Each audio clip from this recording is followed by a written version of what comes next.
Yes, people, welcome back to another stream. Big up to everybody that just come over from the watch along where we just watched West Ham get absolutely cooked. I'm fuming actually because I was going to put on at 1-0 down. Yeah, I know you probably won't believe me, right? But at 1-0 down, I was going to put on a Chelsea -2 and it was 7-1. And I bottled it, man. Fumbled it.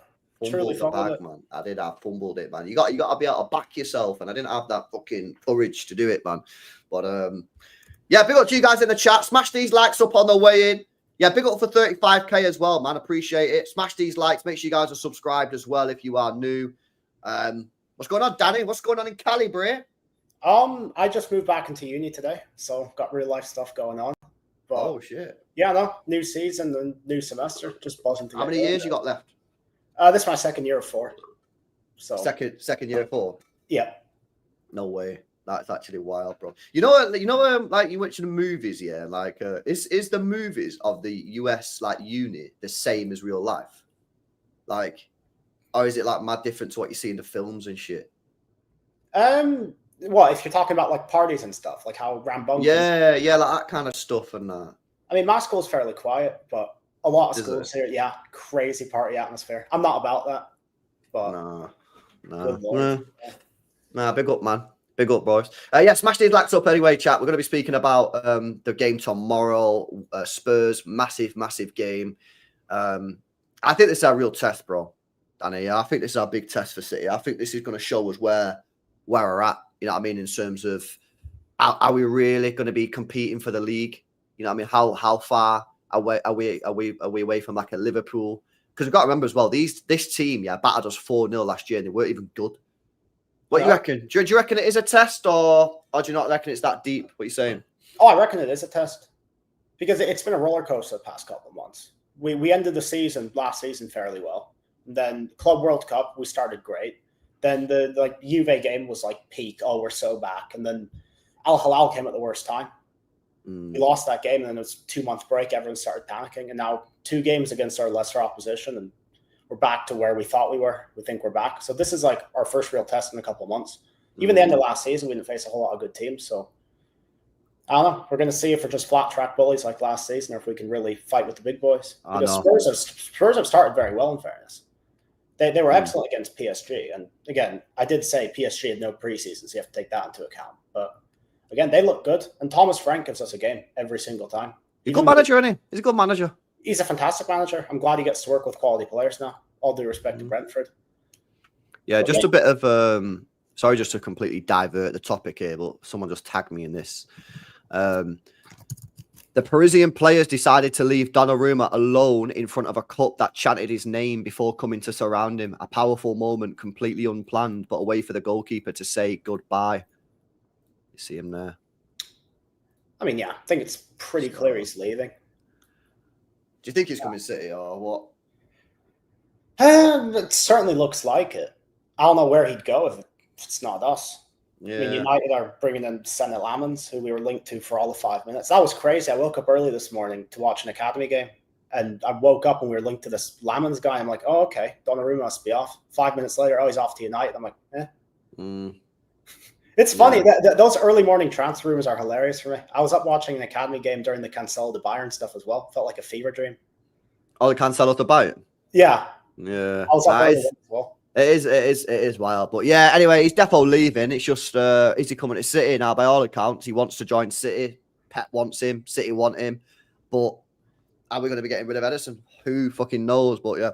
Anyway, I just thought I'd bring. I don't want to go through the whole Donnarumma thing again because we've spoken about it loads. We've been doing that non-stop for 2 weeks now. Yeah, I know we've been speaking about it loads. But I just thought I'd show it just because that just came up there. But yeah, it is a big test tomorrow, man. It's an important game because, like you say, yeah, are we going to be flat track bullies again and just beat all the teams below us, or are we going to be able to actually beat some of these teams around us? And that's something that I've been banging on about now for quite some time about our record against the big six and the bigger teams. It's really poor. And I really want to get back to winning some of these games against the better teams. Not just because it's good. I want the 3 points. You know what I mean? And the thing is for me, Danny, is like you're always going to drop points in a season against the teams below you. Like, you know, a couple. You know, a couple of shock results, Oh freak yeah, results. we have stupid drop points every year. Even Exactly. Every team 100, does it. 100 points here. We drew 0-0 to Huddersfield. I know we'd already won the league. Oh yeah, no, that was fucking I was at that game, terrible. But that's the point I'm making. So you want to be winning some of these bigger games to compensate for the shock results. Well, you can't do anything about the shock results because they just happen. Yeah. Yeah. And you know, when you're not beating the bigger teams, which we've not done for the last 2 years, you are heavily reliant on making sure that you're slapping all the teams below you. Now, obviously, in the last time we won the league 2 years ago, again, our record against the top 6 that year wasn't great. Yeah, but obviously, we slapped everybody else around us. And that's why we ended up winning the league. But this is a big game, man. You know what I mean? I need some of these players to step it up. Obviously, Diaz has got his new contract. I want to see a big performance from him tomorrow.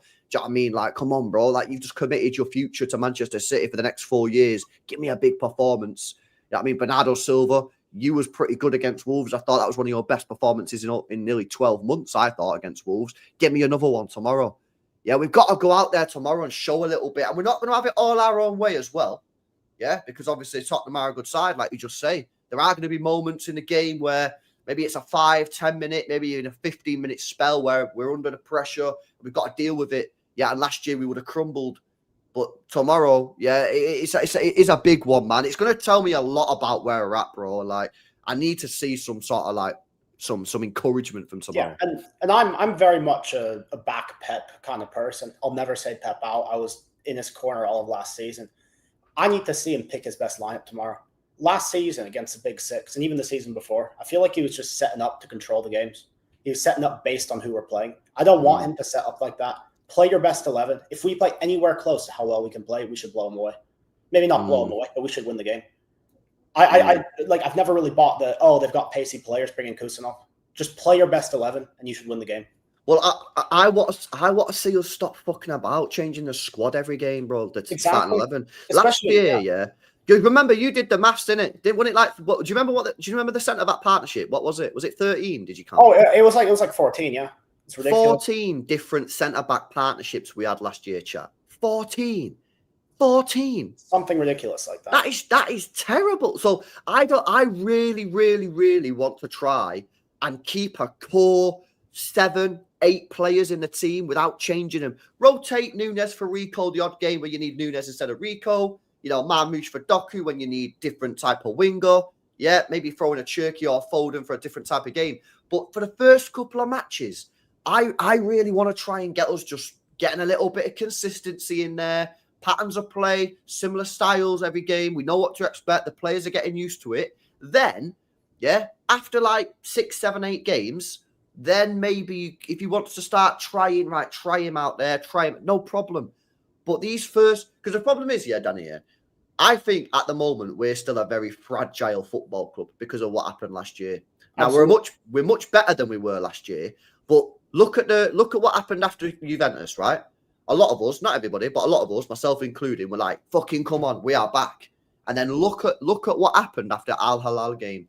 Yeah, it was all fucking doom and gloom. We're fucking fucked again. And that's because we got a bit of PTSD and we're very fragile. Now, the performance against Wolves was very, very good. I thought it was one of our best performances that I've seen from City in the last 12 months. I know it was only Wolves, but performance-wise, last 12 months, there's not much better for me. Yeah, maybe the Newcastle game, whatever, blah, blah, blah, but it's up there, yeah?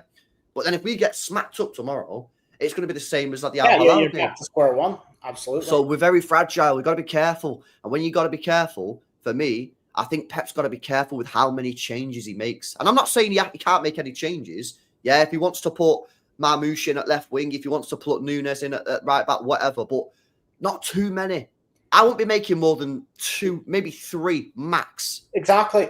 You shouldn't be making wholesale changes anyway. At this point in the season, you're playing 1 game a week. It's not like people are getting tired. I'd even keep Stones in there. You should be fine playing 1 game a week.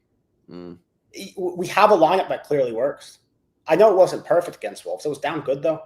Keep that lineup out there. If it's not broke, you don't fix it. Yeah, Fabrizio's just posted something on the Donnarumma thing as well. Again, not really anything new at the moment, but emotional moment for Donnarumma as he says goodbye PSG fans as a legend of the club. Ready for a new chapter soon with Manchester City still working on it. So, yeah, we'll see what happens on that one. But, yeah, man, I'm looking forward to tomorrow, man. I'm excited. I'm actually excited going into the game because I know it's going to be a tough match, right? But You know, I think our midfield has been rejuvenated. Yeah. And I think that if we win the game tomorrow, mate, I'm going to be getting my chest out big time. Like, the vibes are fully back if we win tomorrow. Exactly. Again, the vibes are fully back. I predicted 11 points or 10 points from the first 5. If we're 6 from 6 and have Tottenham behind us, I'd be back in the 13. I'd be back in 12 or 13. So yeah, tomorrow is big for the momentum as well. It's not just tomorrow; it's how you proceed afterwards. Imagine how the vibe is going to be if we win. If we lose, then it's going to be all doom and gloom. If we win, the players themselves are going to back each other. They're going to say, "Shit, we beat a bogey team. Maybe this is different. Maybe this is truly a different year for us." So yeah, I 100% agree. 100% agree. Let's have a look at some of the comments in the chat. We need this type of game to test the minerals, says Aaron. Absolutely. We have to be careful. We've lost our sense of invincibility. Yeah, and it's not just going to come back like that, is it, Dave? Yeah, it's going to be. That's what I'm talking about. I think we're very, as a football club. Yeah, we're obviously not the same team as last year, which is why I can't have a conversation with anyone that says we're going to be 6th. Right? I think it's ridiculous. But we're still so fragile. And you saw last year with the lack of confidence in the team, yeah, how much that affected us. Yeah, now obviously Wolves was great. And after we win against Spurs, not only have we got 6 points out of the first 6, I think the confidence boost that'll give the players, yeah, especially some of the players that maybe are looking at themselves going, you know, are we done the peak and are we on the down? Like, no, they need to get back up. It's all about confidence, man. Yeah, if you look at some of our runs that we've had in previous years when we've gone on like 10-match run, like winning streaks, 15-match winning streaks. I think confidence. The big one was I think it was like 22 matches we did in 2021, and that all started with a win against Chelsea. I actually think we won 2 games before that. But the real turning point, like a bunch of players got COVID. We went to Chelsea with a depleted team, and that was like the birth of the false 9 right there. A win against a big team gives you confidence. So put down the marker. That for me, one of the best performances in the Pep era. So lay down the marker tomorrow. Just go out and win the game. Don't play scared. Don't set up scared. Play your best 11. I don't care how they set up. And go to win the game. I want to see you play forward passes and risky passes. I want to see you going to win the game. We got to be winning the game. Yeah, tomorrow's not a game. Someone said to me yesterday in the chat, said, "LB, would you take a point?" I said, "What? Hell no." I said, "Take a point." I said, I'm not shaking hands on a point against Spurs in the second game of the season at the Etihad. You off your head? No, I'm fucking going to win, mate. I want to win the game. Yeah, you don't take a point second day of the season at home against Spurs, who finished 17th. You go for the fucking win. Do you know what I mean? If you have to lose, you lose the game. Whatever, you deal with that. Yeah, but I'm not taking. This is the thing. It's about getting back to going into games thinking we're going to win. Yeah, like when we go to Arsenal. Yeah, I'm not going to Arsenal to take a point, mate. I'm going to Arsenal to win the game. Yeah, going into matches thinking we are better than you. I am going to try and win. It's confidence. Yeah, but people are saying to me now, bro, because they're nervous. "Oh, LB, would you take a point?" I'm like, "Nah, I'm not taking a point." So yeah, anyway, let me go through these chats, man, and then I'm gonna get your best because you said play this best start 11. I want to know for sure what your best start 11 is. Big up to, let me go from the back. Let me go from here. Big up to Connor.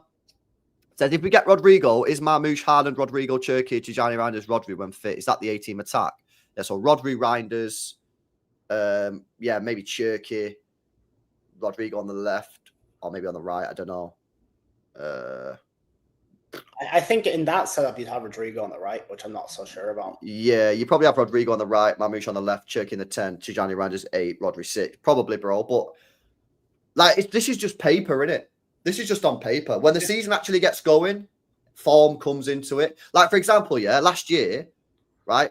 Foden obviously didn't have a great year. So towards the end, you probably wouldn't have had Foden in your starting 11 because he wasn't playing particularly well. But obviously on paper he is. So on paper, yeah, probably. But obviously football's not played on paper. It's form and shit. But I tell you what, I can't wait to see that. Yeah, I can't wait to see as well Bob get involved in these serious teams, man. Do you know what I mean? I think it's going to be class. And what kind of statement does that make if we see him in the 11 tomorrow? He's fully. If he starts tomorrow, I think he's in that ring of trust. Pep trusts this guy anyway. I think Pep trusts this guy big time, bro. He's the most Pep sort of player that's ever come through that academy. And you know what? I don't know if this is a controversial statement. I think he's more of a Pep player than Foden, if I'm being completely honest. That doesn't mean I think he's better than Foden. I just think for Pep's system, Pep loves Bob. The way Bob plays, yeah, that's why Bro, do you remember Villa away? He hooked Foden off after 40, 50 minutes or something and stuck Bob on and was getting absolutely crushed. That's because he trusts him. Yeah, I remember He trusts Bob big time, bro. Yeah. I'm telling you. He was going to start last year. He was going to be our starting right winger, man. But then obviously fucking leg broke, didn't it? Oh, yeah, I know. But to get him back in the ring and trust after an injury, the fact that the injury doesn't even matter to Pep, that's big. You're coming off a huge injury and I'm still going to start you. That's huge. No, I agree. Big up A1 man for 24 months says, yes, Bray. Big up to you, man. Big up, bro. Big up James says, I'd rather lose and go for it than take a point now. Yeah, exactly. What's the point going to do on match day 2, man? Yeah, sure. Go for it. Again, get your chest out. Yeah. Nah, defo. Big up Tinsay says, I'd rather lose with Pep making the right decisions, says Tinsay. Fucking hell, that's the most positive message you've ever said on this channel. Isn't it? Isn't it, Danny? Yeah. Are you all right, Tinsay? There's something in the water, mate. What's going on, bro? That is the most positive message you've ever sent on this channel. Yeah? And it's about losing. Though you could argue, if we win, is it really the wrong decisions from Pep? Winning with the wrong decisions, are they still the wrong decisions? Philosophy, yeah? Hey, this guy. I big up Bevel as well for 5 gift cards. Come on, big up to you, mate. Appreciate it. I seen you getting your chest out on Twitter as well about this Rodrigo thing as well, man. It's funny, bro. Big up to you, man. W's in the chat. I told him if he ever becomes an ITK, his little catchphrase should be "Let me finish." Because like Fabrizio's "Here we go." Yeah. Never should have "Let me finish." I feel like you need a pause at the end of that, though, bro. I'm gonna be real. That's. Oh yes. Of course. Yeah, I don't know about that. Anyway, let's move on. Big up Bevel, man. I appreciate it. Right, let's go for it. You said then you want him to play the best starting 11. So I've done this a couple of times, so I'm not going to do mine. I'll comment on yours. What is your best starting 11? And of course, start off with a goalkeeper. Pep's got a big decision to make at goalkeeper tomorrow because Ederson is fit. He is going to the game. He will be in the squad. But Trafford played really, really well against Wolves. He actually surprised me at how good he was. Where would you go? You're the manager. What are you doing? Listen, I've spent the last 20 minutes talking about momentum. You keep Trafford in there. Ooh. I'm sick of chopping and changing the goalkeepers. We did it all last season. It was Ederson Ortega through the 1 in 14. It did not help us at all. Pep will not agree with me, but I'd keep him in there. I would absolutely keep him in there. I did not expect you to say that, bro. I can't lie. Really? I thought what you would have done. I thought you're big up, Bello. Appreciate it again, man. Big up. I thought you would have gone with Ederson because you would have just been like, "Now we need to get him back in the team," type thing. But fair play, man. He played really well, Trafford. No. Big games are not the time to integrate players back in. Again, Champions League final. You tried to put Sterling back in. No, you don't just throw players in big games. They have to earn it.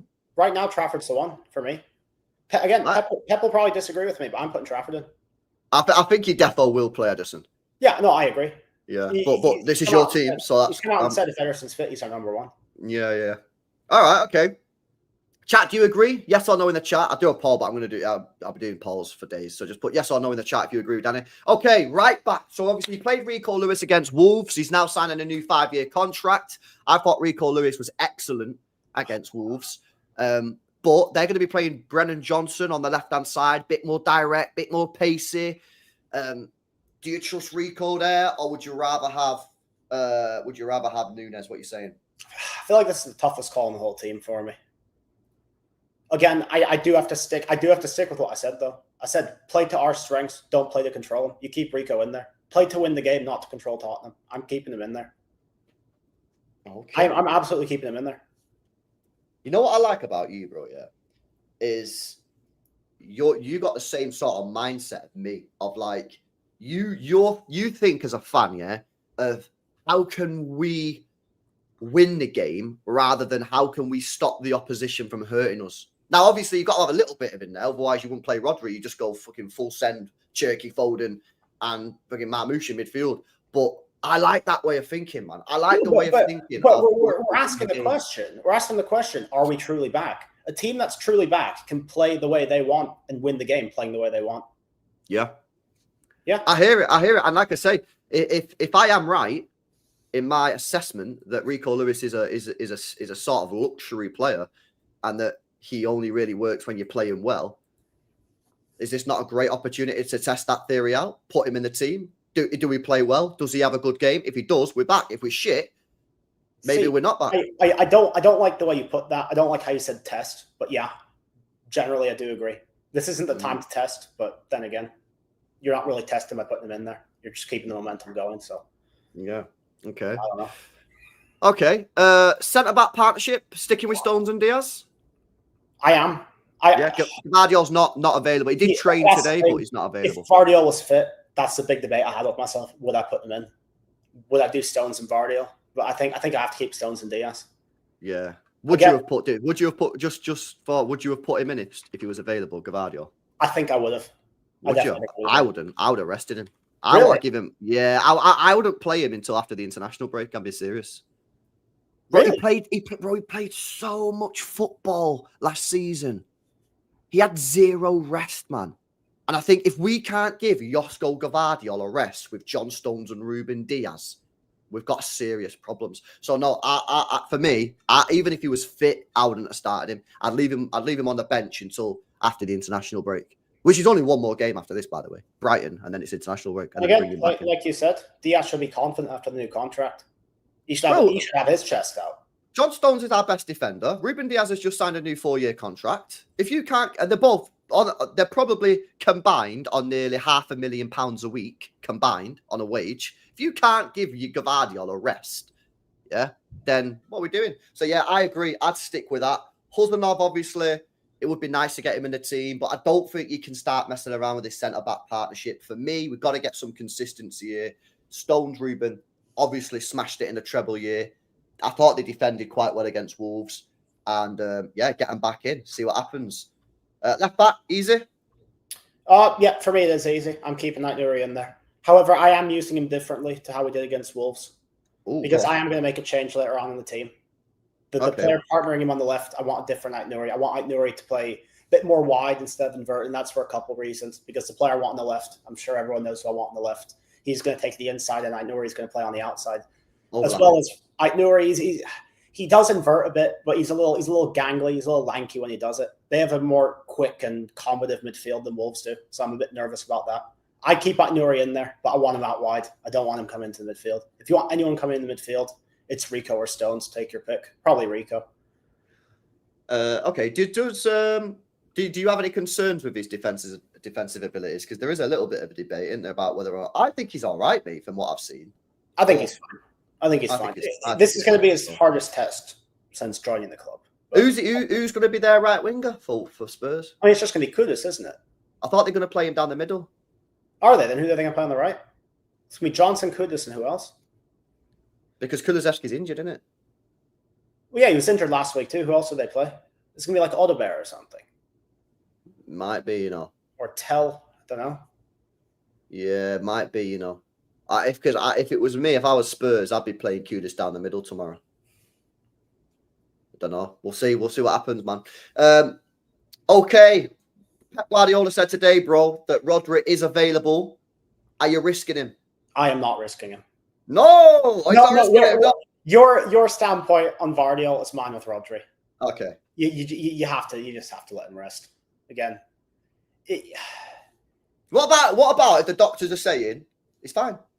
I don't care what the doctors are saying. I don't care. Okay. Mate, we had a doctor on the little intro. What does Dr. B say? Dr. B says. Yeah, what do you say? Dr. B is saying he's available for selection. That's what he's saying. That's what the doctors are saying. Yeah, he's available. You didn't say he was fit and firing, ready to go. Okay. I'm keeping Nico Gonzalez in there. If you disagree, then fair play. I'd like to hear your side of the argument, but no, I think it's a tricky one, man. But no, I think we've got to be careful with him. And the thing is, yeah, if Nico G against Wolves was shit, I probably would risk it. But Nico G had fantastic performance against Wolves, so I'm probably in agreement. Listen, we cannot afford for Rodri to get injured. We can't afford for that to happen. We cannot afford for it to happen. Yeah, if you play him, like what would it do if we just give him 20 minutes? Yeah, another 60 minutes against Brighton or whatever, then Spain are going to ruin him. You know what I mean? Whatever, like you can't handle them. But we just can't afford for Rodri to get injured, because if he gets injured, yeah, we'll be dropping points at some point. We will. We're just not that good when he's in the team. When he's in the team, we are a world-class side. Yeah. When we're not, I think we're a very good side, but I don't know if we're a world-class. Okay, so Nico G, yeah, fantastic performance against Wolves. Who else? But again, with Nico G, it's about how you use him. You have to use him the same way you do against Wolves. Reduce the amount he has to turn with the ball. Turning with the ball against that Spurs midfield scares me. So don't make him turn. Play the ball back to him. Don't play the ball into him. Let him carry the ball forward. Again, like we did against Wolves, center back to fullback back to Nico, and go. Quick, direct, simple. And then ahead of him, I think Reinders picks himself. Yeah, he's going to play pretty much every game, I reckon. Funnily enough, he joined the club 2 months ago, and he's already the first name on the team sheet for me. Bro, yeah. I agree. I think Reinders is going to play probably the most minutes out of any player in this team this year.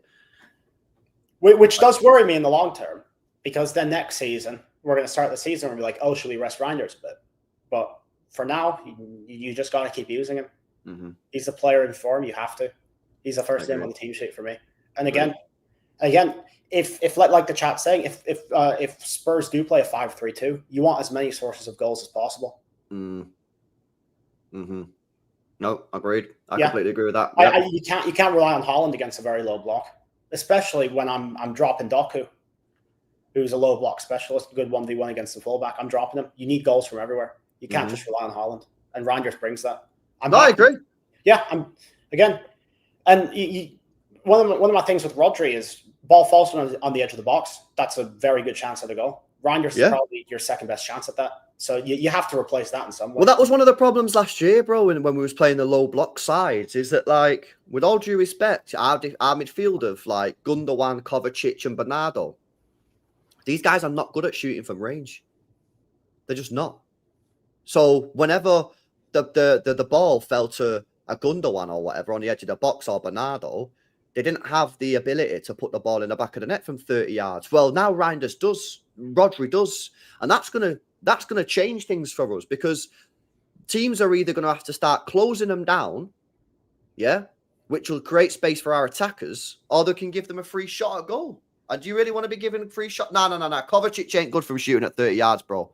I mean, that's not true. He's good at scuffing them in from the edge of the box. Yes. But he's not a clean striker from 30 yards. We'll put it this way. The goal Rodri scored against Everton 3 years ago, Kovacic could not do that. Bro, he's good at, like, he's decent at the edge of the box, side-footed to bottom corner, but the guy's not putting his laces through it from 30 yards out like a fucking, like Rodri would do, innit? Right. But that's the difference. That's what. And Nico Gonzalez, by the way, he's got a clean strike on him. Oh yeah. Now I don't know whether he's ever going to get far enough forward to ever be in range. But if he is, he's got a clean strike on him as well. So that's interesting. All right. Okay. So Nico and Reinders. But who's the third choice, bro? You got a couple of options. What are you going to go for? I'm very conflicted here. I've just talked about goal threat, but then again, are you dropping your captain for the big game? No, I'm not dropping your captain. Are you changing your captain as well? I speak about momentum. Do you really change your captain for this game? It's a tough choice. Now out of context, I'm going to get laughed at for saying, oh, are you really deciding between Bernardo and Cherokee or Bernardo and Foden? Are you ridiculous? But it's hard to say intangibles as well. What would you do? Because I'm very, very I stick with Bernardike.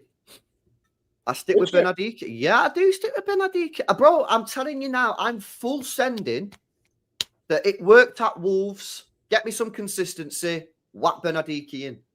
I would. You know I'd stick him in there, bro. I'll back it. Get him in there. I'll back it. I'd stick him in there. Bernardo.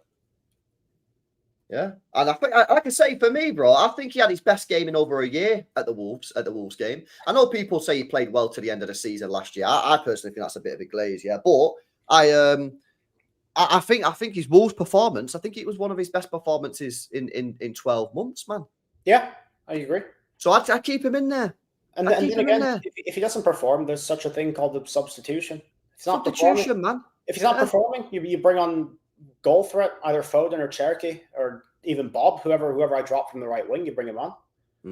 Because again, they're probably going to play the deep block and try and get us in transition like every Spurs team ever has done against us. Yeah. So again, if we're 20, 30 minutes in and we still haven't broken them down, we cannot get frustrated. That's what I'm concerned about. Again, Spurs do hit us with early goals sometimes. But then again, do we have the ability to be patient? It's one thing scoring goals. It's another thing staying level-headed when you're not scoring goals. Because if we start forcing stuff, if we start trying to make stupid passes, that just makes it easy for them. They might come in, they might try and time waste. You need to stay level-headed. So yeah, agreed. If it's not working, stay calm. Bring on someone who can provide more goal threat than Bernardo. But for now, I'm keeping my captain in there. I also think it'll be quite interesting in this game, right, to see Reinders' ability to break the lines, put the through balls in. Because if they are playing quite deep, you're probably going to see Reinders get a lot of ball in areas where he can create. Now, obviously, against Wolves, he was great, right? But Wolves were not the best defensively. I think this will be a real interesting game to work out. Can Reinders find those eye of the ball passes just behind the defense in the gaps in real tight defensive games? So that's another reason why I'd probably send this. Yeah. Yeah. So yeah, that's what I'd go for. That's what you go for that as well, or I'd go for that too. But again, if it's not working, I was very, very happy that Pep made sub 60 minutes in as opposed to waiting. That's one of my frustrations with him. There's been games all throughout his tenure here where he's been struggling, and he waits so long to bring the players on. You remember the Champions League when we played Spurs, we lost 1-0. He subbed on Sané and De Bruyne 89 minutes in. I lost my head. We were 1-0 down. He waited until the 89th minute to bring them on. I'm like, what are we doing? So yeah, again, the subs need to be more proactive. And what I saw against Wolves, I think that will happen. So again, if it doesn't work, you have to change it. But for now, I'm fine with those three in midfield. Just quickly, because we're actually getting quotes out from Pep Guardiola's embargo section. Pep Guardiola spoken on Edison. He says, we'll see tomorrow because until after the Brighton game, the transfer window is over and we can say, okay, it's done. Now everything is what's going to happen. So it's a bit of a shift to what he's been saying. I'll tell you that. It's always been if Ederson's fit, he's in goal. This seems very uncertain. Well, did you not see what he said this morning as well when they asked him about Sabio and Akanji? And he said, I have no idea what's going on. But then he went, literally 10 seconds later, he went, I have a feeling that something's going to happen. I don't know if you've seen it, but that's what he said this morning in the actual like legit part of it. So he's trying so hard to be cryptic, but then again, everyone can see right through him. Everyone knows what he's referring to. I just don't understand why they're just not allowed to tell us. Like fucking just football, man. It's like, why is everything so secret? It's like someone was telling me, I mean, you was telling me actually that in American sports, like when a player gets injured, like don't they have to like give like the full injury sheet so that everybody can see what? Yes, in baseball, you have to put them on the injured list, 10-day, 15-day, or 60-day, and you have to say what injury they actually have. Yeah, it's like, bro, like everything just seems like so like. Just tell us, just say, listen, we're in negotiations with Galatasaray. There's no guarantee the deal gets done. But it's like pretending. It's like pretending that nothing's going on, and we're just sitting there going, "Yeah, okay, nothing's going on." I just hate the whole media training thing that's happened in like the last few years. People used to just say whatever they wanted in conferences. Now it's like, oh, I have to preserve my PR. Oh, I have to say the right thing. No, just say what you want to say, man. I know. Don't protect yourself. Protect your players, sure, because that's what a good manager does. But man, just say it. Spill the beans, mate. And again, he's not even a good liar either. No, he's a horrible liar. I don't know if this guy's ever played poker, man, but he's probably lost a lot if he has. I'll be real. All right, okay, so we've started the midfield out. We'll come to the Pep quotes in a minute, chat. Let's just finish off the front three. Might as well, given the fact we've almost finished it, and then we'll have a look at what Pep's saying in the embargoed section. Haaland, I might as well stick him in it. No point in messing around there. Sure. Right. Okay, so you've got a lot of options now. Foden's fit, Cherky's available, Bob's available, Doku's available, Mamouche is available. This is where it gets hard. Pause. We're gonna start left wing. I've hinted at playing Marmouche there, so get Marmouche in there. Okay. What's the reason? Goal threat. It's all about goal threat for me. Output, like I said, you cannot rely on Haaland, especially against a Thomas Frank team where he's going to sit back and try and absorb pressure. You cannot try and force the ball to Haaland.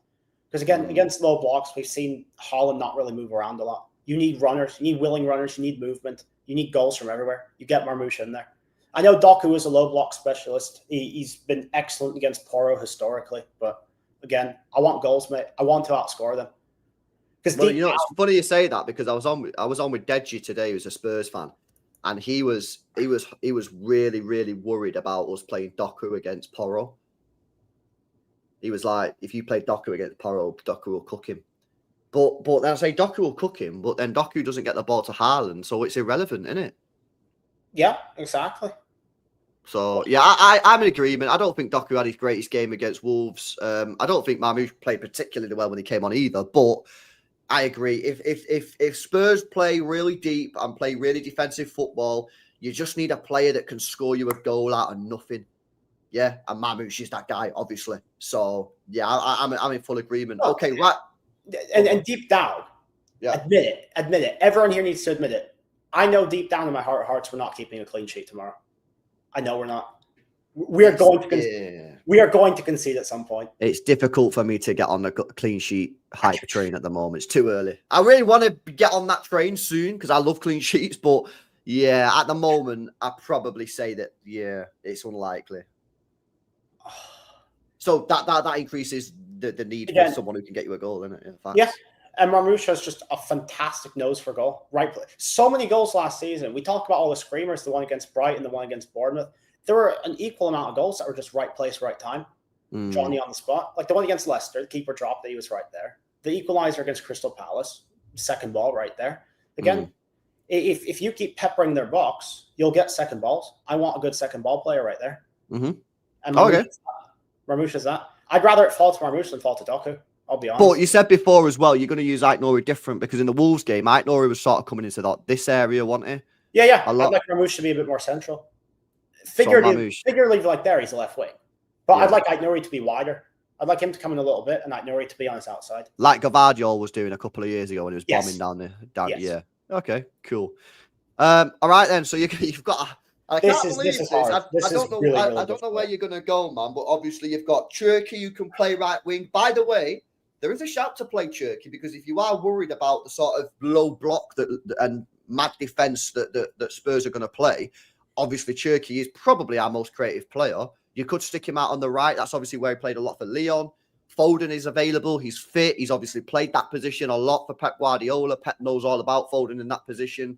And I think Foden will relish the opportunity to get a start against a Spurs side. Or do you play Bob, who played really, really well against Wolves? Where'd you go here, man? The thing is, I do see the argument for Cherki. I do. I see it. But the issue is, does Pep see him as a right winger? Because think of when he's played against, what was it? Who did we play? Widad. He was like a false nine. Against Al Hilal, he played centrally. Against Wolves, when he came on, he played centrally. And against Palermo as well. Bob was the one out wide. Cherki was more in the middle. Mm-hmm. So does Pep see him as a right winger? That's the question. And as much as we say Cherki's got a lot to give against the low block, I think Bob's got an equal amount to as well. I don't think there's a player, maybe aside from Bernardo, who's as good in tight spaces. You know, we talked Doku's good in 1v1s. Bob is good in 1v4s. You send three guys to mark and he'll get around him. I'm keeping Bob in there. And again, if it isn't broke, don't fix it. Keep him in there. And again, if he's getting eaten up, I don't even think Udoghi's fit, but if he's getting eaten up by their left back, you change it up. Again, people are so concerned with the starting 11. It's all about how you use the subs as well. Pep's substitution patterns, like I said, they've improved in the last couple of games. I'd like to see him keep doing that. So if Bob doesn't work, be ruthless. You get Foden You've got a lot of firepower on the bench there, aren't you? Absolutely. Shit goes south. Don't get frustrated, but don't be afraid to make changes if stuff isn't going your way. Yeah. Nah, I hear it, man. To be honest with you, I agree. I think I agree with the whole team. Let me just think. If it was me, would I see Trafford or would I put Edison in? I think I agree with the whole team. Yeah. It's just that goalkeeper. I'm just not sure. And Rico, like you said it before. I think that right back decision is a real tough one. Do you put Nunes in there? Can you accommodate two like bombing fullbacks against Spurs? That's my question.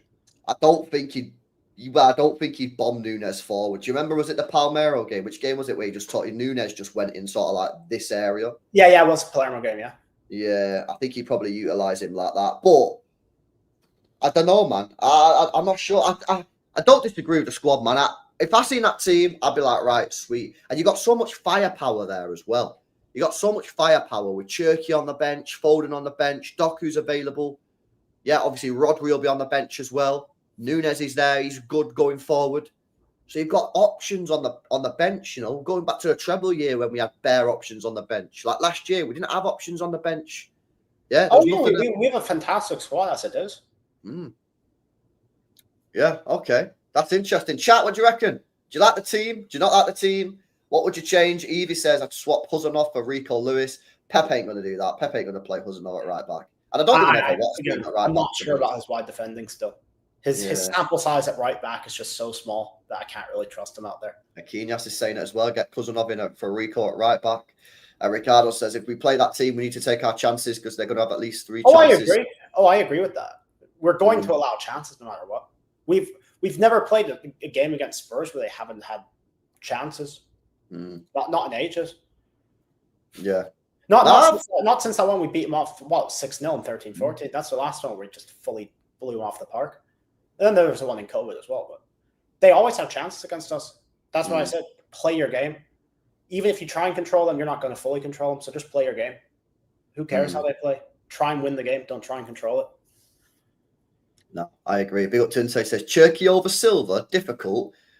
Did City buy you off? There's a Tinsay we know and love. Fucking funny guy, man. Funny for sure. Yeah, all right, and that's interesting. Yeah, the thing is for me with the Cherky thing is it like I think Cherky's a player that we're going to have to work out how we use him, where we use him, and I just don't think we need to rush it. Yeah, take our time with it. Yeah, he's 21 years old. Yeah, take our time with it. Let's season play out, and we'll work out how Cherky works. Does Cherky work if you're playing him with Reinders, or is that too attacking? Yeah, does he need to play in a 10 with a Bernardo and a Rodri or a Nico and a Rodri? Yeah, is he better on the right? Is he better in the midfield? These are all things that we're going to go through a learning process. I just don't think there's a need right now to force it and force him in the team. I just think let's just relax.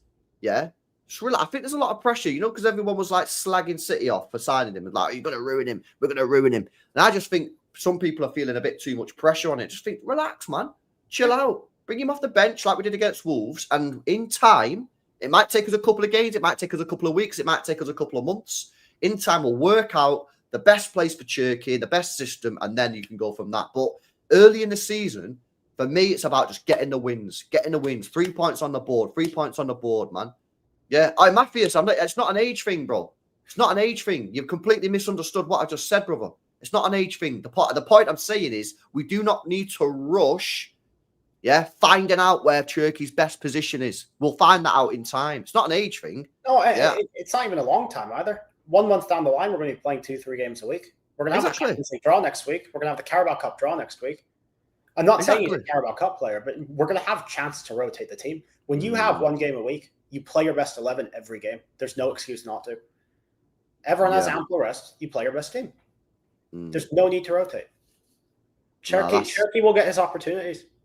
I agree, bro. 100%. Now, that is good, man. And the firepower, like I say, the firepower that we've got on the bench, man. Foden, Cherky, Doku, Rodri will be on the bench. It's good, man. It's starting to remind me a little bit of the treble year, man. When we look at some of the players we had on the bench on that one. Alvarez, Foden, Walker, Laporte. That's the type of caliber of players that we had on the bench in the treble in the UCL final. Do you know what I mean? You need to get back to this stage of having solid players on the bench. Yeah, and that's that. And as well, we might have Rodrigo soon, man. If you believe some of the rumors that are coming out. So, if I speak, I will be in big trouble. But what do you mean? Oh, everyone knows my thoughts on that. That we don't need him, but again, I don't want to have that debate again. Fucking hell. This guy. All right then. Cool. That's a solid team, man. I like that team. I think it's good. Oh, wait, before we move on, what was your argument for Ederson again? Because you were very conflicted. It's purely sentimental. I'm a very emotional guy. I'm a very You are, sentimental. you are a very emotional guy. I am a very emotional football fan. I'm a very sentimental football fan, which is why I was fucking buzzing when we signed Gundogan back. Yeah, and like I just I struggle to separate emotion and sentimentality from actual what the correct decision is. You know what I'm saying? So when we was re-signing Gundogan and Pulpy was on the channel saying this is not a good decision, he's 33 years old and he's declined, I was like, okay, come on. And obviously that's just it. You know what I'm saying? Bro, I was out here in January signing Dzeko back. I know. You know what I mean? This is the game. The game is the game. So, yeah, it's purely sentimental, man. I'll be real with you. And I think it is probably good. I think he's gone, man. I'll be real. I think he's going. And I think it would be nice if he just had one more game. But do you pick a player because it's nice, or do you pick a player because it's the right decision? And it's not like Trafford, yeah, just did okay. I thought he had a superb game against Wolves. Yeah, I thought he did. I'm just going to change my batteries in my headset, bro. Just talk to the chat a sec. Yeah, all good. Yeah, I thought he was great against Wolves. He didn't look like a young player making his debut for a club he's been at so long. He looked like someone who's been here for years. So again, and you do say one more game. I don't think you can one more game someone against Tottenham. I think you save that for a less high leverage game if you even want to do that. What you're saying here, sorry. I can't one more game Ederson against Tottenham against such a good team. But he might not be here for the Brighton game. It's just too bad then. I can't one more game him in this leverage. I hear it, man. I hear it. Yeah, I mean, Ederson will start, in my opinion. I think he will start Ederson. I mean, let me have a look what he said tonight, because apparently he's spoken about Ederson again in this embargo section of the press conference. Let me have a look what he's saying. Okay, let's go down to the bottom. Here we go. Pep Guardiola and why he's hesitant to confirm Ederson as his number one goalkeeper versus Tottenham. We'll see tomorrow. We'll see the side. He's had training good. We'll see. We'll talk with Xavi and we'll see, because until after the Brighton game, the transfer window is over. And after, okay, now it's done. Everything, what is going to happen. To be honest, I don't know what's going to happen with a few players. I don't know who's coming, Bro, this guy, man. I don't know. You just don't have a clue who's going to leave, who you buy. You have no idea, no? This guy, man. I don't know. Agents make his roles and clubs have their own opinions. Players have opinions. We'll see after that what happens. You say anything about Ederson? We'll come on to this in a minute. Come on to that in a sec. Oh, yeah. Pep Guardiola and Carragher's analysis of Manchester City's high line. He says, we've done it for 9 years. Yeah, we have. Yeah, we played a high line for 9 years, man. Yeah, the difference is we had Walker at right back. Yeah, that's the only real difference. But we played fucking high line for time. So I don't know if that. What do you think he's trying to say there? Do you try? I just think I'm never going to play a game of poker with him because he is a horrendous liar. Mate, he knows. Mate, you think someone who's been banging on about squad size for 2 months has no idea about transfers? Mate, he's going to be right in the thick of it. He knows. Oh, yeah, facts. Oh, he knows. Mate, again, he's been moaning about squad size. He's been saying we need to trim the squad down. Here's a question for you. What do you think he's going to do? Do you think he's going to play Ederson, or do you think he'll play Trafford? I was so sure he'd play Ederson until I read that. What? This is give you doubts? This has given me second thoughts. Yeah, it probably give me a bit of doubts as well, because like, if he was going to play Ederson, why don't you just say here and play Ederson? Again, it's all cryptic. I think Trafford will play. I do think Trafford will play now. Do you think that performance against Wolves has made Pep go, this guy's decent? Oh yeah, for sure. Yeah, no, I think so as well. Okay, let's see what else he's saying, chat. Here we go. Ryan Cherky. He says he's top class in small spaces. The vision he has in the final third is unbelievable. Right foot, left foot, both in the 20 minutes he scored. I love that. We have a lot of games. Everyone will be so important, and I'm happy to have him. He's 21, a top signing for the price, and potentially has. We're here to help. If he's open-minded and understands the decisions, he'll be top-class player. I don't have any doubts. His quality is exceptional. Yeah, I think Pep's basically saying what I just said. There's no need to rush. He's 21. Yeah, if he's open-minded, he understands the decisions. There's no need to rush the guy. Let's just chill. Yeah, look what he did for Foden. Turned him into a player that everybody said should have left Manchester City and turned him into a PFA Player of the Year. Right, so just relax. He'll get in the team. Yeah, if he's good enough, which he is, he'll get in the team. Just give him a bit of time. What else is he saying? Speak about Reinders as well. He says Reinders can play there in the number 6 position. He has a special quality to smell the goal in the box and the runs, and we don't want to lose that. Nico is a younger player with it. The guys are nice, like Nico, Huzanov. It massively helps 100% when they're so generous, always being positive. I'm really, really pleased. The game Nico played against Wolves, he has a special quality you need for an incredible amount of talent up front, like Foden, Cherky, Bernardo Silva, Doku, Marmoush.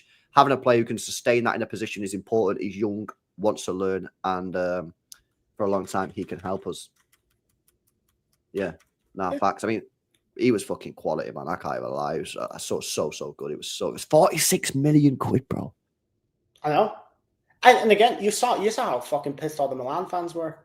That should tell you everything you need to know. I know. They was protesting, bro. They were protesting. They were riding outside the stadium. Yeah, that is actually fucking insane how we got him for 46 million quid. I can't even lie. Okay, Rodri is desperate to play. All of them want to play. Everybody wants to be involved, no doubt. Rodri is desperate. The year before the ACL injury, he played 70 games. He said, I'm mentally fatigued. I'm so tired. It's normal, but now he's fresh and wants to play desperately. I don't want to play him. We didn't sign a fucking midfielder, but okay, that's past. That's in the past. We won't. We won't bring that up again. Fairs. I get it. He wants to play, but again, sometimes if you're the manager, if he actually isn't ready to play, you have to protect him from himself. Yeah, if he's feeling something in training and he still wants to play, I don't care. You're not fully fit. You're not playing. Yeah. I don't care how much you want to play. I'm protecting you from yourself. I've seen this in other sports. I've seen this in baseball. One of the players on my team who's super injury prone. He said to the manager, I feel something in my knee. And the manager was like, oh, okay, you can go out and play. He got injured that game. So Pep needs to have the authority to say, okay, if you're not fully fit, I don't care how much you want to play, you are not playing. Take your time, mate. It's not just you. You are a key player in this team. If you're out, it fucks the whole team over. It's not just about you. You're agreed, man. It's too important to rush, because if he gets injured, we're mudded. Yeah, we just are, bro. Like, that's just how important he is. And we won't be as mudded as last year because we've got better players. But can you win a league title with Nico, G, Bernardo and Reinders? Maybe. But again, would you rather have maybe or would you rather have probably? Yes, exactly. I can't do maybe after this whole talk of a rebuild. Yeah. The whole point of a rebuild is to get to a point where you say, yes, I can win it. So, again, don't rush it. 100%. Foden, he said the last Premier League title we won, he was massively important. He was the best player in the Premier League. Phil was top class, extraordinary. I always try and convince him he can be better, read situations. As much as he's happy and has joy to play, Phil gives us something unique.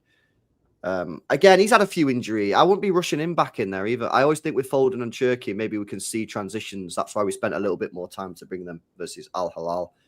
Yeah, he's had a few injuries, man. I'd be careful with him as well. I won't be rushing him back in. And again, he's brought up transitions there. That just makes me think neither of them are starting tomorrow. Again, Tottenham, Thomas Frank, big transition manager, big transition team. So that just tells me he's not going to play either of them. But I might be reading too much into it. No, I don't think he's going to play either of them. He said we have to read when to hold, when to drop deep. If we win 4-0 v Wolves, it's less risky. If we lose 4-0, it'd be so risky. Few games in pre-season because I prioritize rest, especially training here, training. I prefer to train and play games and travel. You spend time traveling and fatigue, and after you can't train. It was not a perfect game versus Wolves, but the first game, listen, it was so good. I would sign every first game in the season away, winning 4-0. Of course you would, absolutely. I'm quite surprised he said it wasn't a perfect game, and it wasn't a perfect game, but yeah, I thought it was fucking. It was pretty close to it. Yeah, I think it was fucking pretty good, man. Honestly, I'll be real with you. Smash these likes up, guys, if you've not done so already. Got over 1,000 people locked in. If you've got any questions or anything you want to talk about, any topics, then full send it. Let's see what you guys are saying. See, someone's put a comment about you can't miss eating your steak dinner because you're afraid it'll be finished. No, you can't take your steak off the cooker when you're not sure if it's cooked all the way through just because you're hungry. What? Well, I'm fucking confused there. Wait, what a second. What's happening to the steak? I don't get this, but if we're talking about steak, what's happening with Rodri is he's still not cooked all the way through. If you eat raw meat, you're in the mud. If you're not sure if your meat's cooked all the way through, don't eat it. You can't eat your steak dinner because you're afraid it will be finished. I don't understand, bro. I don't understand that situation. The steak is undercooked. I don't want to eat raw steak. If I'm not sure my steak's cooked all the way through, I'd cook it a little longer. What? I'm gonna get. I don't understand what is going on here. What, you're overcooking your steak? What the hell? No, I'm not overcooking my steak. I'm just not sure if it's too raw still. Okay. Oh, I'm not a well done freak. I just think it's still mooing. If the steak is still. But then again, yeah, as Cal said, you leave your steak alone. You don't poke the meat because the juice will come out. Now this is sounding weird. We should probably stop. Bro, what's wrong with you tonight, man? You're on one.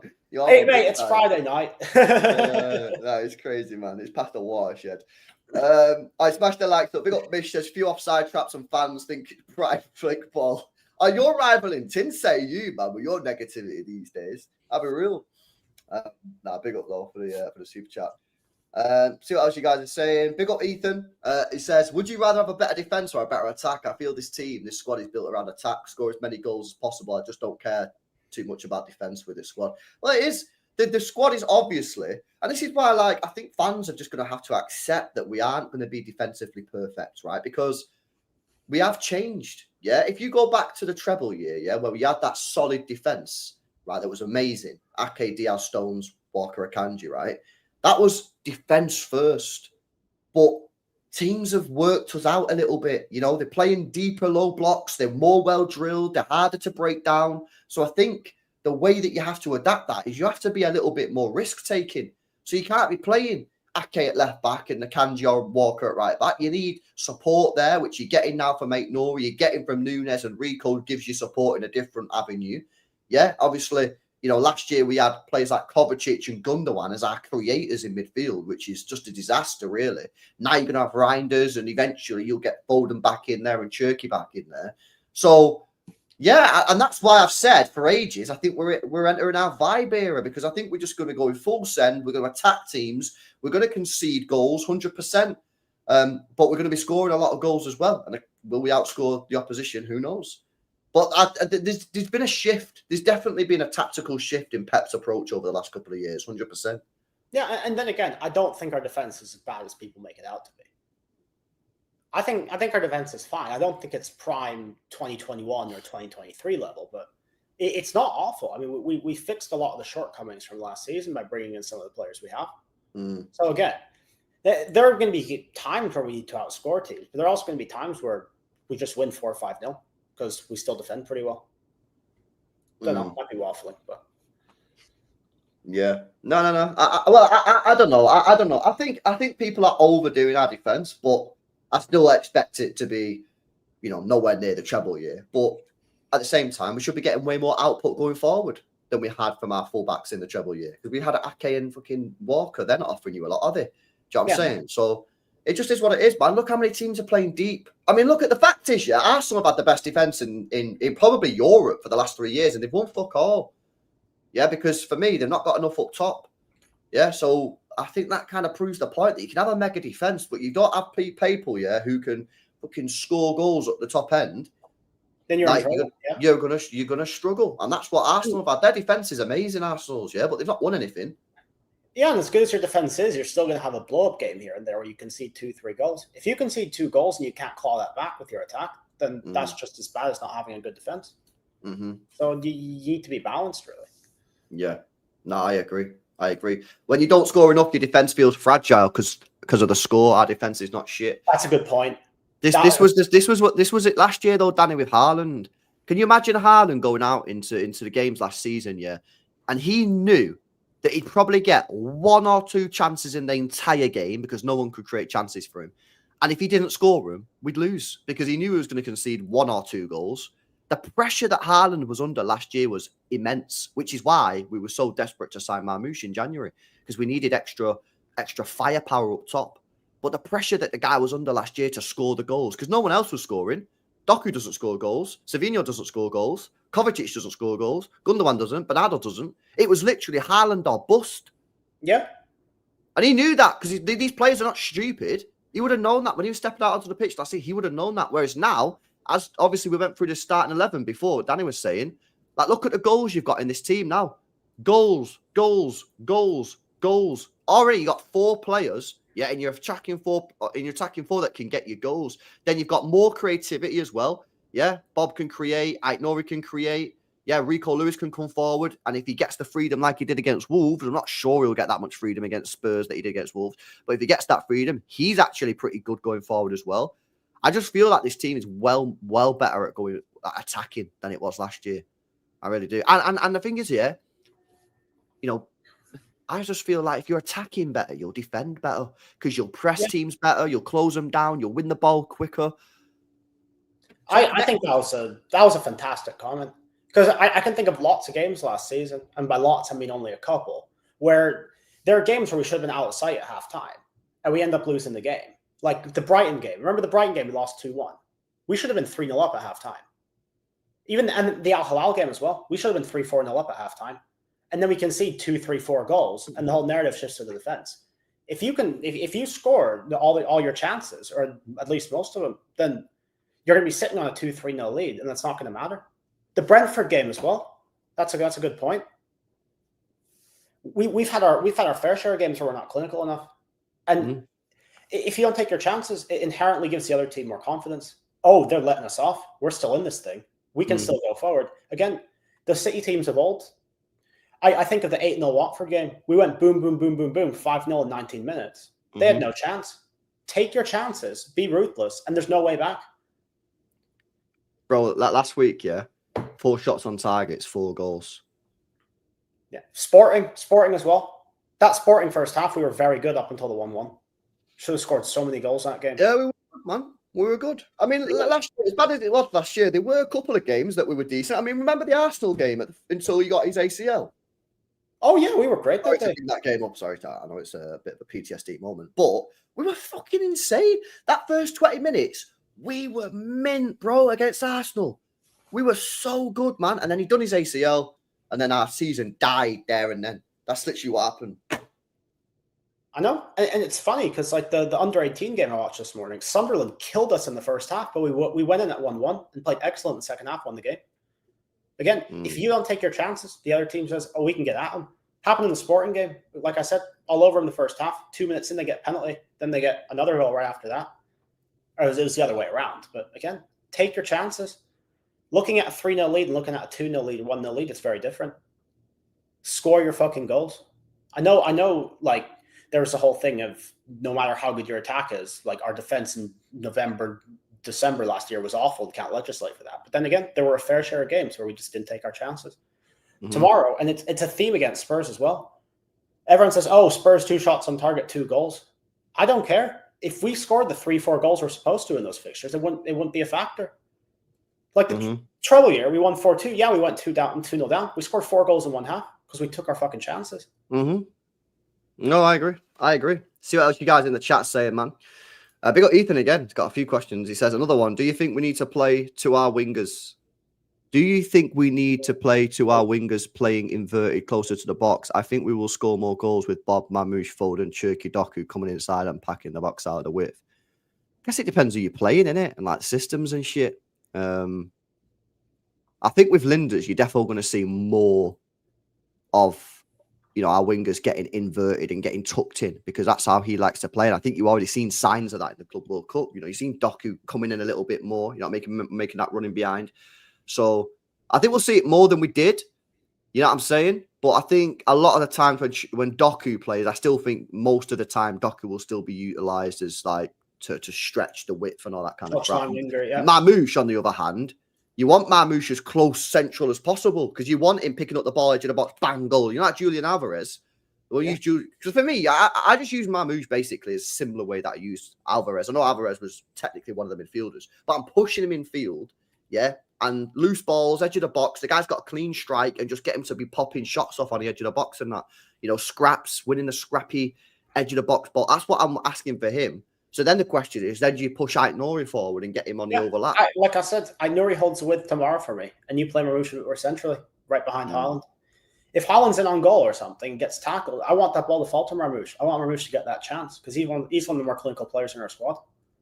I want loose balls falling to him. I don't want him falling to Doku. I don't want him falling to Bernardo Silva, even though Bernardo Silva's in my lineup.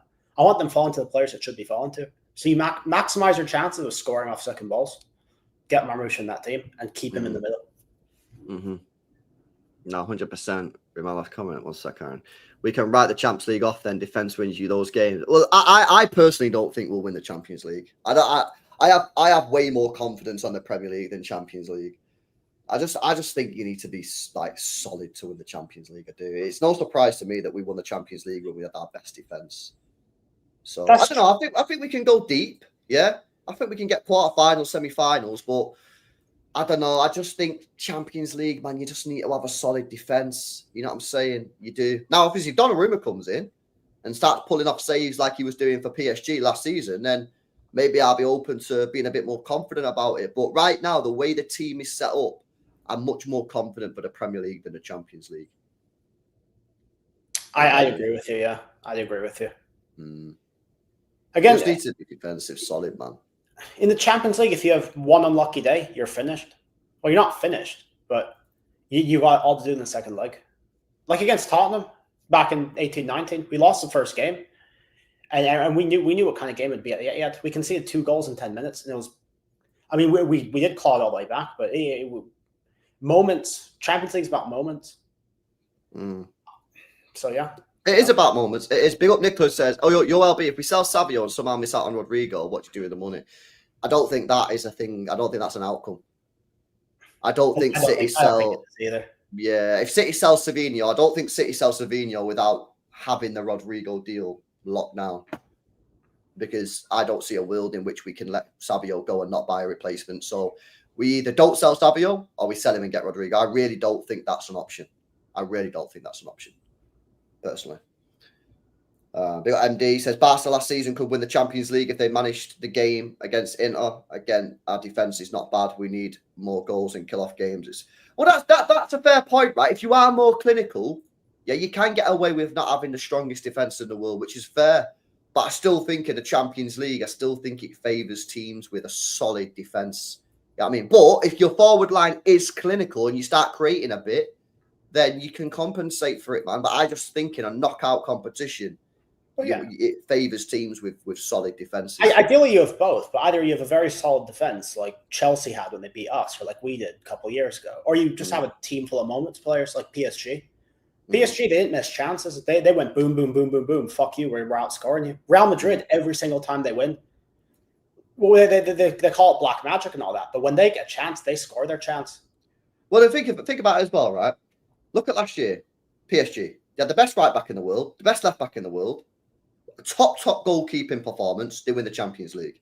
Yeah, the year before, was that the year that Lunin done all that madness, or was that the year before? That was 2 years ago. 23-24 Lunin, yeah, because Courtois. Yeah, bro, look at that, yeah, bro. People don't get it. Lunin in that Champions League was insane. I say this all the time. Go and look at his performance against Leipzig.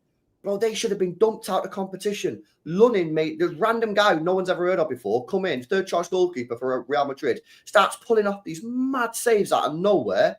Yeah, then they end up winning the Champions League. Remember the Real Madrid v Liverpool final where they won 1-0? Yeah, bro, Real Madrid got cooked. Courtois was pulling off these mad ass saves. They win the Champions League. Liverpool battered them. Yeah, the amount of saves that guy pulled off that day was ridiculous. Yeah, but they had this mad goalkeeper in there. They win the Champions League. It's no surprise to me. I always say it. Go back to when we won the Champions League. Yeah, of all the years we've been in the Champions League, for me, that year, that was the best defense we've ever had. And guess what? We won the Champions League. So I just feel like it's not that I'm just saying it because I have a feeling. It's based off of what I've seen in the past. Teams that win the Champions League do typically have a better defense or a goalkeeper which pulls off mad saves, which is why I said if we get Donnarumma, and he starts pulling off these saves that he was making for PSG last year, maybe I'd be a little bit more confident about the Champions League. But at present time, I think this team is much more suited to the Premier League. Much more. And by the way, I spoke to Arsenal fans. I told Arsenal fans, I think Arsenal fans are more suited to the champs. And I 100% agree. Because they're like us. They were like us back in 22-23. Again, we won one game away from home in the Champions League that season. Arsenal, they draw plenty of games. In the league, that's awful. You don't want to draw games in the league. In the Champions League, you can draw away and you can be fine. Just win your game at home 1-0 and you're fine. But again, you either need to have a great defense with a great goalkeeper, or you need to have just clutch attackers. Again, 4-3 against Real Madrid. We battered them that game. And was it you who said, that's a shit result? We've only won 4-3. That's a shit result. We need to Yeah, it's good. We battered them that day, but they had Ballon d'Or Benzema. That was because people glaze it and was like, "Oh, why are you moaning? We fucking won." I said, "Have you know what Real Madrid are like? Real Madrid at the Bernabeu? Yeah, they've got some fucking mad witchcraft going on at that fucking stadium, mate. Yeah, that was a dog shit result because we should have smacked them up that day. We absolutely battered them. Yeah, and we got out of that game, and you had the fans who were buzzing, you had the fans who were like down, and I was down because I was like, it's not enough, man. Yeah, we needed to, and we played so well that day, so well. We've actually, you know what? We actually played pretty good against Real Madrid. Oh yeah, go back to the game, man. I remember when we played them first time we played them under Mancini, and we lost 3-2. We had a better team that day. Yeah, we played really good setup. Mancini had us set up really well, counter-attacking football. We executed on the strategy, and then bang, Benzema fucking cooked us, and then I think Marcelo scored as well. Yeah, Marcelo scored, yeah. Yeah, and it was just like, that stadium, man.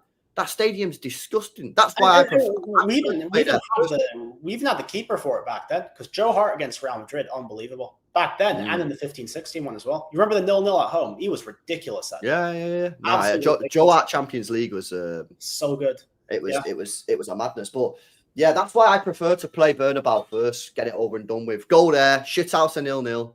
Yeah, or even a 1-0 loss. It's not the worst result in the world. Yeah, and then bring it back to the Etihad. But you play at the Etihad, man, unless you slap them up 4-0 or 3-0, it's you're not really doing much, man. And then you get away with you beat them 4-3. People are coming out going, fucking mega result. And I'm just like, nah. Yeah, no.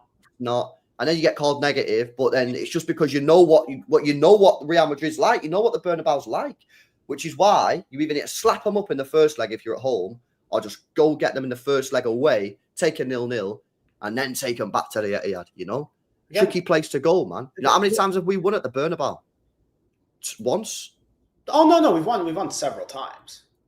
We won the Kevin De Bruyne one. The 1921. Wait. Shit. Yeah, was that the penalty one? Yeah. Shit. Wait, is it only once? Because we've drawn there a fuckload of times. But I think wait, that's actually crazy. Have we only won there once?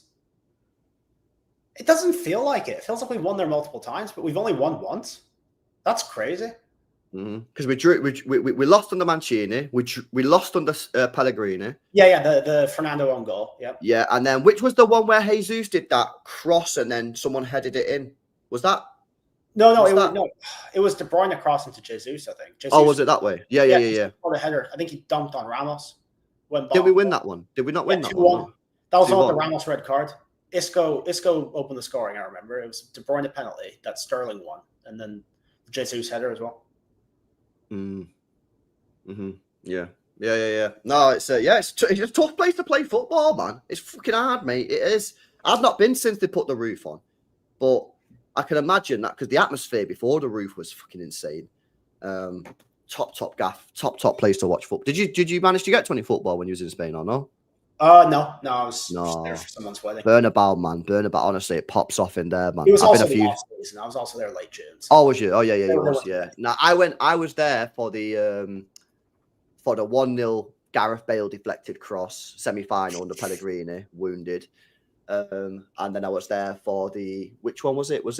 I was there for a win. I seen us win there, I think. Weren't you there for the 1921? The one that we actually won? Yeah, that one. That was the KDB one. KDB and Jesus, yeah.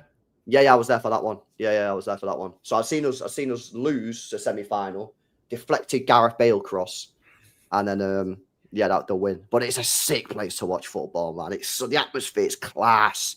It is stupid net, obviously. European teams putting nets in front of you, but yeah, it's good, man. You should go over and watch a La Liga game or something if you can get over, man. The atmospheres there are great. It's mega. But yeah, I've not been since they put the roof on. But I imagine if the roof just gets the atmosphere, it's loud. It's acoustic. It's all about the acoustics in it. The sound bounces off. Yeah, it's freaking mega, mate. Yeah, it's mega. And you know what, as well? You know what it is about them? You can get tickets for like La Liga games for pretty cheap. You know, if you just go to like some dead game, like say they're playing like Las Palmas or something like that, you can probably get a ticket for like €30. So it's actually pretty sick. Yeah, that's not bad. Yeah. And obviously, you get to go to Madrid, which is a pretty decent gaff to go chill around. We got E for the get. Fucking hell, bro. He's got bear questions tonight. It says, right now, would you take Champions League and Carabao Cup or the Premier League? Ooh. This is a good question. Oh, what I take? The problem is, I always say Premier League's my bread and butter because I don't watch City 38 games a season to not win a fucking trophy. Yeah, I'd rather win the Premier League, right? But we're two Champions Leagues away from United, man. And can you imagine overtaking United on Champions League, bro? You know how fucking wounded they would be. They'd be crying their eyes out. You're sort of moaning, bro. It'd be hilarious. And the thing is, we're miles away from them in the leagues. I was speaking about this morning. I think we're 10 behind them or something. Yeah. No, but that's what killed me about 2021. If we'd won that day, we would have been level 1-1 with them, and then we would have had the second one. We would have had more than Chelsea. But now we're 2-1 down against them. We would have drawn level with Chelsea right that day. And they would have had nothing against us. But yeah, we lost. Yo, big up Martin. What would you take? Would you take Premier League and Carabao double or Prem? Thing is, I think I'd still take the Premier League. Because my argument is always, if you lose the Premier League, you're going to hate whoever wins it no matter what. Because we hate Arsenal, we hate Liverpool. If Real Madrid win their 16th Champions League, no one cares. Like, literally no one cares. I know. I've always been me. I've always been Prem over the Champions League, man. But like, I just feel like we've got an opportunity in the next couple of years before Pep goes to try and win a champs or two and catch up to United. You know what I mean? Yeah, and we're not going to. Right. If you think deep it, yeah, we're probably not going to catch up to United on the Premier Leagues for two decades, for 20 years. We're 10 behind them. Yeah. So that means we'd have to have a 50% win record in the next 20, and that's extreme. That's hard. That's hard. Especially after Pep goes, we're back level with everyone else. Exactly. So the point I'm saying is, like, we're probably not going to match United's Premier Leagues for another 20 years. Yeah, unless we get a new manager who just cooks like Pep does. Yeah, it's unlikely. Whereas Champions Leagues, we could do that in the next 5 years. Yeah, who knows? You win I don't know, man. Like the Premier League, bro. Like it's 38 games. It's long. You get cooked. I ain't seen a Barcelona fan walk around Manchester or a Bayern Munich fan. Yeah, but United fans and Liverpool fans and Arsenal fans. Well, I actually don't see many Arsenal fans around here. But you get what I'm saying. You know what I mean? You get what I'm saying. Built Martin, man. So yeah, I probably would still go Prem, but it's the closest I've ever been as a City fan to saying Champions League. The closest. I get you. The thing with the Champions League, though, you get knocked out and you're like kind of over it maybe a week later. When you lose a league, it's like a slow burn. Every little drop point, you feel worse. Like the 1920 season. I know we lost it by fucking loads, but like the Spurs game and then the Norwich game and then the Wolves game, I was like, oh, I can't do this for a whole season, mate. It's just hard to watch. So, you lose a Champions League, it's one and done. You lose a league, it's like you have to watch, like you said, you have to watch 38 games of it. Yeah. No, I hear it, man. We've got some more comments. Pep Guardiola said, I'd never doubt the quality of Foden, what he gives us. The only thing is I want him to enjoy playing again and be happy and play game after game and training. 90 minutes always gives you something special. Maybe it was the first season after 6-7 years where he won everything and he dropped off a little bit. If he learned a lesson, that would be great. Always there are seasons where you cannot be like you were because Phil has been incredibly consistent for many years. And this is what we are looking for.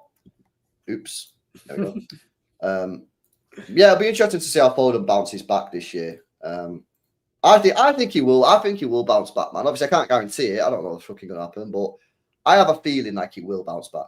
I think he will. I think he will. The last, 4 or 5 years since he broke out in 2020, it's not been a lie. I know what I saw. I know how good he can be. He's proven it in multiple seasons. It's not a one-season wonder kind of thing. He's a fantastically consistent player, like Pep said. No, I agree. Ooh, Mamu said, competition is very important for all of us. It's healthy. Whoever plays, we want the team to be successful. If you come on from the bench, you give 100% and it pushes the level much higher in training. We always know someone is waiting to play. It pushes you better. That is facts, bro. You know, it helps me. It helps me sort of change my viewpoint when I hear it coming from the player himself. Yeah, exactly. Oh, yeah, because you were the one last week. I was the one who said Marmoush might be crying if Rodrigo comes in. But now that he's this, you know. Improve your performance, skill issue. It's Improve performance levels. It is interesting. It shifts Bro, things around. You can't be at a top club and just think that you've got a free ride. It's not how it works. You want a free ride, go to a mid-table team. I got a team in the bottom half of the table where you'll play week in, week out. If you want to be at City, if you want to be at Real Madrid or Bayern Munich or Liverpool, you got to be willing to fight. And you got to be willing to know that if you drop a 6 out of 10, not even a bad performance, a 6 out of 10, bang, you're out the team, the next guy's in. Ruthless, man. Yeah, ruthless. Look at the team that we had in a treble year, man. Look at the players on the bench. Yeah, Mahrez benched, Foden benched, Alvarez benched, Laporte benched, Walker benched. And we won the treble because we had mint squad with mint players, man. And if people want to leave, they can leave. Then what the club should mental as well is buy the replacements. Laporte in 2018-19 was like far and away our best centre back. And then he just got phased out the team. Like nothing happened. It's crazy. I know. We spoke about that. That's quite funny, actually. We spoke about that this morning. It is crazy what happened. He was a very good player, man. Very, very good player. I was actually sad, man, when he left. You know, like I like, you know, when like sometimes you get rid of a player, you're like, yeah, like I'm happy. I'm not that happy, but like I think we've got the best out of you. I still thought there was a lot to give with Laporte, but like you say, obviously Pep just decided for whatever reason that he didn't fit that system or whatever, and that's why he ended up leaving. But yeah, top player. And I always say back end of that 2022 season, I think it was, when he carried us across the line defensively when he was playing with the injury. Absolutely. Like big respect, man, because the guy was not fit. Guy was playing with injuries, injections before the games to numb his pain. Yeah, and in February, March that year, Diaz was out for a month, and he had to step in and partner Stones. He did fantastic. He was the one who carried us over the line at the end. So yeah, respect, man. Respect to him, man. He's a good player, man. I'll be real. He was unhappy probably because he wasn't playing though. He wasn't getting in the team, was he? Like in that treble year, he was struggling to get in the team. So, because obviously Pep wanted to go with the 4 centre-back situation when Diaz and Stones got this mad partnership going, and Laporte couldn't. I don't think Laporte could defend the wide spaces very well, which is why he went with Ake, and that was the correct decision. Ake's miles better at defending the wide spaces because he used to be a left back, innit? So it makes sense. So he just found himself not being able to get into the team, which, to be fair, it was the right decision because we ended up winning the treble, and Diaz and Stones got this mad partnership going. Like you would have had to drop Diaz, but Diaz that year was insane. That was his best year for me. I think he was absolutely incredible. Him and John Stones that year were mint, which is why, like, I've changed my tune a little bit on the centre back partnership because, like, if we can get Diaz and Stones going again this year, like that'd just be mint. That'd just be so good. Do you know what I mean? And I already think that Diaz played good against Wolves, man. I thought it was a promising performance, and tomorrow's a big one for me because I want to see Diaz get back to those big levels. You know, I want him to get back to those treble levels when he was being compared with the best centre back in the world. Yeah, no one spoke about Diaz last year as one of the best centre backs in the world, or even the year before, because he's dropped off. But hopefully we can get him back to that best centre back conversation because when he's on it, he's fucking mint, mate. Yeah, and I saw promising signs. I thought, do you think he's better on the left? Because it's a bit of a weird one, isn't it? Because he's right. It is a weird one. Because his best moments here have been on the left. But best time, but his best form has been on the left hand side. Yeah, and it's always been alongside Stones, funnily enough. It has. Because again, like when he came in, everyone thought it was going to be Laporte and Diaz. And again, Laporte got kicked out for Stones. Everyone thought Stones was finished. And Stones came in and took the throne. He got the right centre back and Diaz got the left. Again, 2021 and 22-23. Diaz left centre back. It's been his best year. I'm a big advocate for right player on the right, left player on the left. But objectively, I think he's been best on the left, which is kind of funny to say. It's strange, isn't it? It's strange how he's played his best football on the left hand side, but now with Stones back, he will be playing on the left. You know what I mean? Yeah. And then it's quite funny actually, because I remember, I think it was the treble year. People were saying, oh, John Stones is playing well because Diaz is next to him. And over the last 2 years, I think people have gone actually the other way. I think it's actually Diaz gets his best levels when Stones is next to him. Do you know what I'm saying? So if we can get Diaz and Stones going this year, we've got a great chance, man. And I think that narrative, it all started because of Stones' 1920 season. Everyone wanted him gone. So naturally, when he came in alongside Diaz, everyone said, oh, Diaz changed him because Stones was so bad last season. But then again, Stones might have been the one, he might have been like the father in that relationship. He might have been the alpha there. Well, so, you guys know my opinion on John Stones, isn't it? Yeah, I mean, my controversial take, but... Now, the question is, if Diaz and Stones truly is our best centre-back partnership, what do you do with Vardiol? I think you drop out Nori. I think you do. I think you drop out Nori, mate. Interesting. We'll just have to see what happens. Again, I think tomorrow's one step closer to seeing what is actually our best lineup. Yeah, it's probably going to take us I reckon it's going to take us a good six matches to try and work out what our best lineup is. Yeah, because the 2 times we made the Champions League final, you could predict the lineup easy. It picked itself. Last season, it was all chopping and changing. Even 23-24, we didn't know what we were doing a lot of the time. So... Stones will be injured before. That's what I know. Unfortunately, probably true, man. No, it's but again, it's good, isn't it? Do you know what I mean? It's good to have these options. It's good to have these options to say, you know what I mean, who we're playing. You know what I'm saying? Because again, I say it last season, Pep was just playing the least worst players. Yep. Who's the least worst out of used to? Because you're all putting in bad performances. I'll just pick the least worst. Yeah. Whereas now it's like, right, who's the best player? Yeah. Oh, you dropped a 6 out of 10. Decent performance. Guess what? You bench now because this guy's here. Yeah. And like Marmouche said it himself. So that no City fans can be moaning about it. The players are saying it themselves. They said they like the competition. Yeah. They like competition. It's good to have competition in the squad, man. Pushing the players' performances up. Yeah. Look at Kyle Walker. What happened with him when we bought Cancelo, bro? His performances went through the roof. Kicked him up the ass, yeah. Cancelo couldn't get in the team for a while. Cancelo got in the team as a left back. We bought him to be a right back. He came in. He did play a lot of games as a right back, but in the end, his best minutes were probably as a left back, which is crazily enough. Nah, 100%, man. Facts.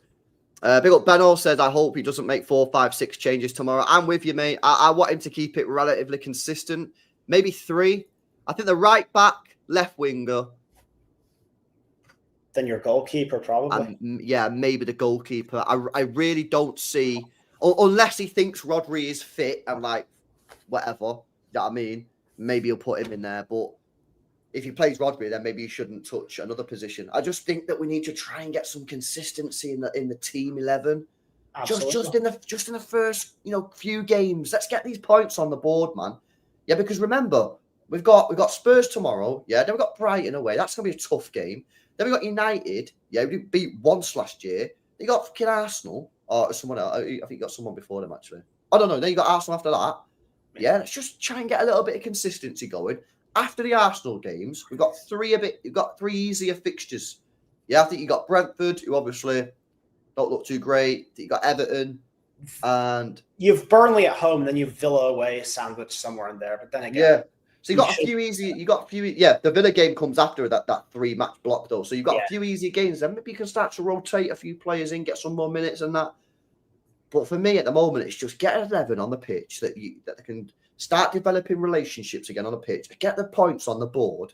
Yeah, let's not follow it because remember you can't win the league title in the first 4 or 5 months. Yeah, but you can fucking lose it. Yeah, exactly. Let's just stick in there. Yeah, let's not do anything stupid. And then, trust me, yeah, when we start playing every 3 days, like Danny said before, then you can start changing it up a little bit because you're playing every 3 days.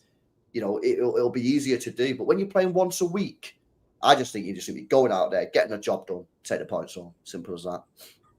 And look, I think the goal for me is I know it does typically take till the turn of the new year for Pep to find his 11. But if we can get our best 11 sorted by Liverpool in November, then that's a win for me. Because that November it looks nasty for us. We got Liverpool, we got Newcastle away. If we come on and do a preview in November, I want to pick that lineup, boom, boom, boom, boom, boom, boom. I don't want to have any debates. I want to know who I want to play. Because like today I had trouble in a couple of positions. I don't want to have that trouble in November. Yeah. Because November, it's going to be crunch time. Even December, when we have big games 3 days apart, where we need to be winning, we're going to be having Premier League games midweek where we need to win. I need to know who I want. So, yeah. No, I'm with you, bro. Nico G needs to start tomorrow. I probably would play him, but I feel like Pep's desperate to get Rodri back into the team. And if the doctors have signed him off, I think Pep gets Rodri back into the team as soon as the doctors have signed him off. So wouldn't surprise me to see Rodri play tomorrow, to be honest with you. But Nico G was fantastic against Wolves. It's his best performance since he's been at City. Physically, yeah, he was class. Yeah, out-muscling everybody. He won 10 out of 11 ground duels. Fantastic on the ball. The ball carrying ability was top class. Passing, decent, good passing numbers. Yeah, it was just really, really good. And like I said last week, yeah, you can see he's been coached. You can see he's been coached. And not a lot of players, you see, a lot of players just go like, do the same shit every game, every year. They never get better. They just do the same performances. Nico Gonzalez, you can see that he has 100% been coached by Pep Guardiola and his coaches. You can just see the improvement already. And if you can see that in the space of a few months, yeah, what can you do over a course of a season? Yeah, he's a good player, man. You know what I mean? I just think, he needs to obviously be a little bit refined. I think, he wants to be an 8. City are probably going to utilise him more as a 6. We'll see. But I think he's going to be a good player for City, man. And that's why I defended him a lot last year. Some people were going at him saying, "We shit, we shouldn't have bought him." Nah, man. I think he did all right. I think there's a player in there. I really do. No, and again, I don't need him to be a 9 out of 10, 10 out of 10 player. If he can be a 7.5, 8 out of 10 player every time he plays, that's just as serviceable. Yeah. Again, his role in the long term is probably, if Rodri's tired, if Rodri can't play, I need you to get in there. I need you to put in a shift. I don't need you to be Rodri 2.0. I just need you to look good out there. So, yeah. I'll just phase him in. He could do, well, I think Pep will put him in. How big of a meltdown would there be if Edison starts first? Yeah, probably quite a big meltdown. LB, what about Rodri, Nico G, Riders in the 10? Yeah, you could do that. You could do that. But that is a big shift, you know what I mean? Like, you put in Nico G to the 8 instead of a 6 role. You put in Rodri. That's a completely different midfield to the one that we played against Wolves, which is why I'm against it. What about the news of Rodri being called up for the international friendlies? I think it's fucking stupid. I do too. If I'm being completely honest. I'll have the same energy for John Stones and Tuchel. Yeah, I think both of the players should just say to their managers, listen, I'll be available for the October one, no problem. But I'm literally just come back.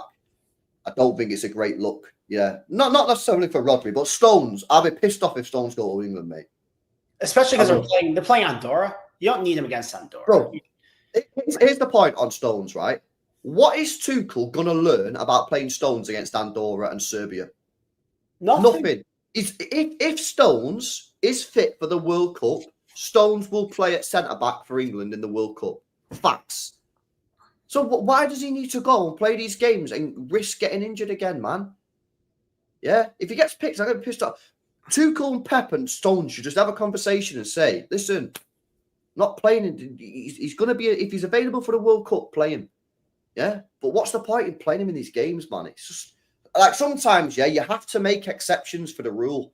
Yeah, Spurs did it with Ledley King. There's been other players over the last few years that have done it. Yeah, where if they've got bad injury records, you've got to give them a little bit different treatment and that. And for me, John Stones is a player that England should just be saying, listen, we're just not going to play you in these friendlies and qualifiers and shit. Just be fit for the actual tournament, and we'll play you then. I think Arteta's done it with Saka a couple of times. Yeah. I mean, this is not a player, bro, like, who's just picked up the odd injury in that. He's always injured. He played less minutes last year than Jack Grealish. He played 1,000 minutes. Yeah. He's just always injured. It's not like we're just trying to protect a Foden or protect a Saka like Arsenal. It's like, this guy can't stay fit and you're going to risk him in some meaningless game against Andorra or whoever we're playing. So man. It's not like it's not a whole, like you said, it's not Foden, Saka, even Vardyal where they're playing too many minutes. This guy is playing no minutes, and that's because he's always injured. He is literally made out of plastic. it's not a concern. It's like a genuine worry. It's not like, we're not assuming worst case scenario. We know what the worst case scenario is, and that could very much happen. It's a realistic prospect that if he goes to England, he gets injured. So we're trying to protect ourselves here. No, I agree, man. I agree. All right, and have you got anything else you wanted to discuss, Bray, before we wrap it up, man? No, nothing on my mind. I'm just fired up for tomorrow. This has gotten me properly hyped. Yeah. I'm ready for it. Yeah. Unfortunately, it's ass crack it on for me, but again, it will be, won't it? I'll be excited, man. I'm ready for it. Nah, I'm buzzing, man. Attack him and win it. Yeah, I hope we can win it, man. If we win it, honestly, it's going to give me such confidence. You know what I mean? I'd be like fucking getting my chest out, man, and be like, yeah, we're fucking back. And the Wolves games give me some, like, you know, confidence and shit. It's got me a bit excited, but like, I know Wolves are bad, bro. Like, Wolves are bad, you know what I mean? So like, I need us to put in this performance against Spurs to, like, you know, give me the full confidence. But yeah, we'll see anyway. All right, and let's wrap it up. Bill Michael for the super chat says, against Spurs, our wide defenders will be pinned back.